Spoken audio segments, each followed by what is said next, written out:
Donald Trump needs us to be afraid to carry out his authoritarian project, afraid not just of retribution for those who speak out against this administration, but he wants the general public afraid of some outgroup, the enemy from within, as he'd call them, or in this instance, in the instance of the Charlie Kirk shooting, afraid of trans people. That is what Donald Trump wants, and that is why he is covering up the true ideology of this shooter, the truth of what took place with attacks on trans people. But that was all blown up, that lie Trump is telling, by Kash Patel, who is the biggest screw up in this administration and just screwed his boss. We are going to get into it all. But before we do, if I could quickly ask you to leave a like on this video, and if you haven't already and you enjoy our channel, to hit that subscribe button, because it goes a long way in supporting our work. Now, before we get into how Kash has screwed his boss and exposed Trump's lie, I want to start with what he is doing right now. That is the exploitation of Charlie Kirk, and it was broken down by Pete Buttigieg. Mr. Secretary, I do want to get your response to some of what we've heard from the president. This from the Oval Office just this week. Take a look. My administration will find each and every one of those who contributed to this atrocity and to other political violence, including the organizations that fund it and support it, as well as those who go after our judges, law enforcement officials, and everyone else who brings order to our country. What is your reaction to hearing that?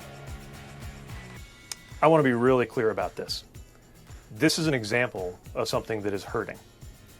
We're not getting the leadership that we need to bring this country together from the White House. And in order to turn the tide of political violence, yes, we have to reject those who commit political violence. Yes, we have to reject those who celebrate or promote political violence. But also, in order to deprive political violence of its power, we have to reject anyone who would try to exploit political violence. The response to this cannot be for the government to crack down on individuals or groups, not because of violence, but because they challenge the government politically. We need to have free and open political debate and a healthy political process in this country. And by the way, just like an overwhelming majority of Americans reject violence, an overwhelming majority of Americans, left, right, and center, believe that the government should not be cracking down on its political opponents because they are political opponents. Not in the United States of America, not ever. I wanted to start with what Pete said right there, because I think it is so important.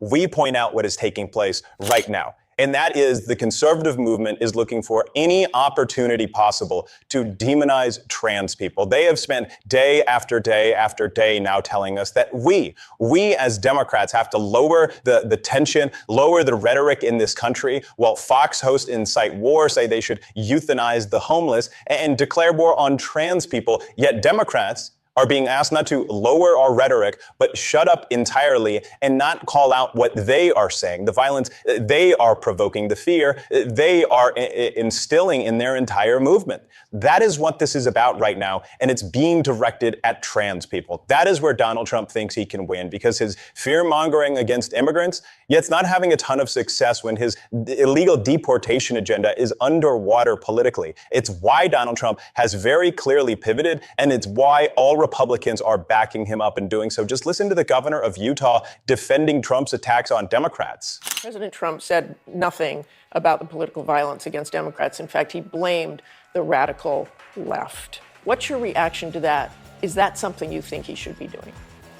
Well, look, President Trump is very angry, and Charlie is his close personal friend. There is a lot of anger on the right, on my side of the aisle, and I've certainly felt that. And in this case, it does appear that that's true. Again, more information is coming, and we'll learn more over time. You know, I don't know that matters as much as the radicalization piece. I brought up the Democrats who were assassinated recently, and how quickly we move on from these things. But the body count is piling up, and so I'm so concerned about this radicalization piece, and that's what we're trying to understand. Again, this person made a choice, and it was this person's choice, and this person will be held responsible, and we have to make... Oh, Donald Trump he's very hurt and angry right now because his best friend in the world, Charlie Kirk, who he didn't even think twice about before he started talking about his ballroom, is gone. Oh, we have a grieving president. He's so sad. He's not mourning, he's exploiting. That's what's happening right now. In the fact that the governor of Utah being hailed as this hero right now for, bringing us all together and saying this is a moment for unity, won't contend with the fact that Donald Trump is completely attacking Democrats and Democrats only. He won't call that out. He won't say anything. Just shows he is equally complicit in this project of attacking trans people. That is what it is about. It is about expanding Donald Trump's authoritarian powers by scaring people and saying that trans people are coming for your rights. It makes no sense, but it was very clear that this is what they're trying to do, and Kash Patel gave away the game.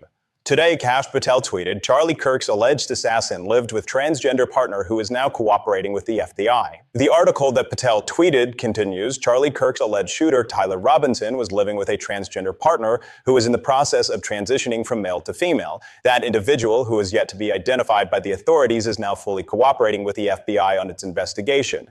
Text messages and other communications that the transgender individual traded with Robinson, 22, helped the feds nab the accused assassin. The article states that those texts, according to law enforcement, helped them track down the assailant. But yesterday, Kash Patel tweeted that Robinson's father was the one who turned him into authorities. So let's try to follow the spinning of this story. When Charlie Kirk's alleged assassin was initially arrested, it was said that his father turned him in. That was the first read that the FBI had. That was the tip that they needed. That was the confirmation of this alleged killer. It was no information that they had previously had before. Even the governor of Utah said they knew nothing until that moment. But now we're being told by Kash Patel that it was a conversation between the alleged killer and someone who the media is currently reporting, but we don't know for sure, is their partner. And they're also reporting that this partner is transitioning, something that we do not know for sure. But those text messages is what helped tip the FBI off.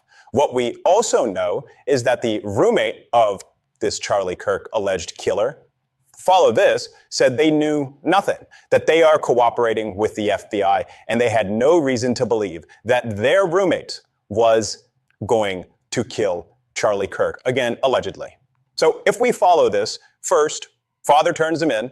Before that, FBI says we know nothing. Now, the FBI is saying that they knew everything because of text messages between Kirk's alleged assailant and their roommate, who could potentially be trans. The justification MAGA is using for a war on trans people.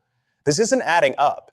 What is clear is that the FBI wants to create a link between trans people and this shooting. And they can't seem to find it. They are carrying out a probe, in fact, not into the platforms that they were engaging on, whether it be subreddits, Discord servers, it doesn't matter. They're not looking at what may have radicalized them online. They're looking for connections to what they describe as trans groups. That's what they're looking into right now. They are desperate to find something to cover up the real background of the shooter, which we know is MAGA. His grandmother said, I don't know a single Democrat. Our entire family is MAGA. That's what she said. Those were her words. And now we see the FBI deciding, oh, no, that's not the case.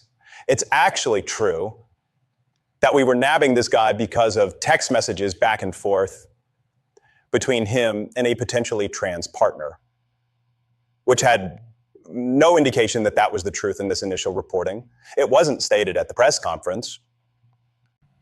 So why are they now saying that? Well, clearly, because this is the link that they are trying to establish. They want to say that for some reason, this has everything to do with trans people. But what's so interesting is if the facts that were first presented are in fact true, that this alleged assailant is in a relationship with an individual who's transitioning, and that individual is cooperating, why do you have a problem with trans people? The one trans person in this story is cooperating with the feds, if that is even the case. If this person's partner or roommate is in fact trans, we still don't know. But if they are, then that's the person cooperating with the feds. So why do you have a problem with them? And they already said there was no communication between the alleged assailant and them that suggested that they knew anything that was happening. They never even talked about Charlie Kirk together. There would have already been text messages released between these two if Charlie Kirk ever came up. I am sure of that. And he didn't. the alleged assailant and their supposed partner did not have conversations that led the supposed partner to believe they were going to attack Charlie Kirk, or they had any ill will towards him.